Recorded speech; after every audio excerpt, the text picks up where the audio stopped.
In the 1951 case of New York versus Joseph Cross, charges against the gangster were dropped when eyewitnesses claimed the murder weapon was the man's own shadow.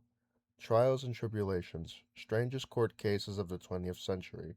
In Italy with the Allied Army, PFC Joseph Cross found an ancient double-headed coin. That night, he dreamt of a demon and struck a deal. The demon would fight for him, and after his last fight, the demon would get payment. After the war, the New York underworld was rocked as terrifying new force moved in. Cross Outfit took over and soon ran numbers, protection, and extortion in all five boroughs.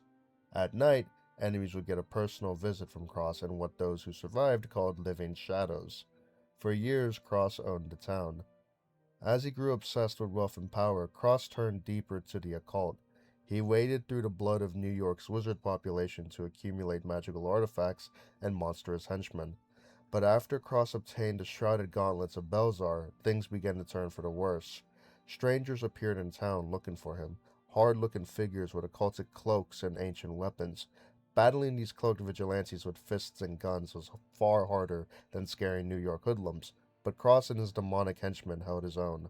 Valhalla is the ultimate loophole in his deal with the demons, and the frightening but charismatic mobster holds his place in the grand tournament, for love of battle and fear of the alternative. But now Cross and the demon have a new wager, and like-minded legends are placing bets of their own. Sure, pal, flip the coin. Heads, you win.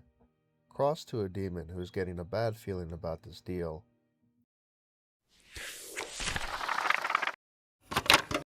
Scholars have long puzzled over why the ancient Egyptian hieroglyph for badass is a combination of magic, scythe, and woman.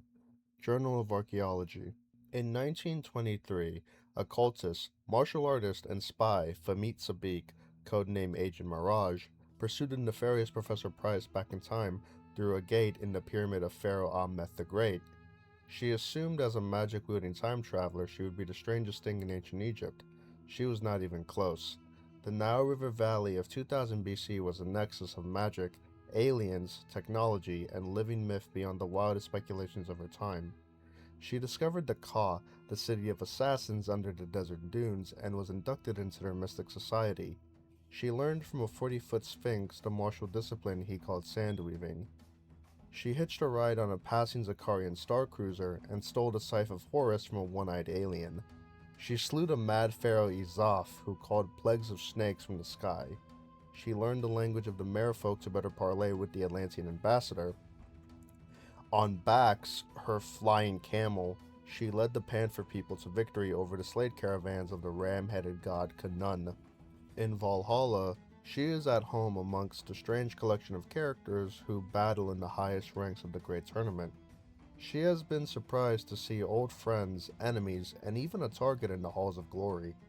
Of all the afterlives, you had to walk into this one. What are you calling yourself these days? Mirage to Orion.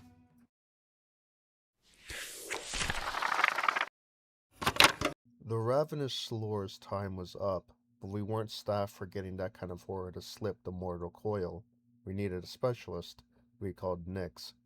Belzar, Ike Rusky's god of death and volcanoes. Many cling to unfinished business on the mortal plane, and all need a guide to their next destination. Nyx combines unmatched skill at collecting the very powerful and very unwilling, with a uniquely independent worldview. She snatched the immovable titan of Herculon down to Hades, and on the return trip, dropped the ancient Sphinx of Alexandria off at Anubis' front door. She dragged the three-legged banshee of Dongrel, kicking and screaming to the realm of Ara. The undead lord of Iria was her first repeat customer, and a nice source of steady work. Disaster struck when she took a job collecting an entire pantheon whose time had come. When the dust settled, 11 of the targets were missing. Nyx is not the type to miss a mark, and professional pride put her on a 1,000-year hunt that has led her finally to Valhalla. Odin's warrior heaven is home to all sorts of metaphysical rule breakers and rogue souls. Nyx sees an opportunity to turn a nice profit, closing a few cosmological cold cases, like the half-bear Viking, that smug mobster, and maybe even the Golden Knight. In the meantime, she fights in the grand tournament knowing her Quetzalcoatl quarry must be here somewhere.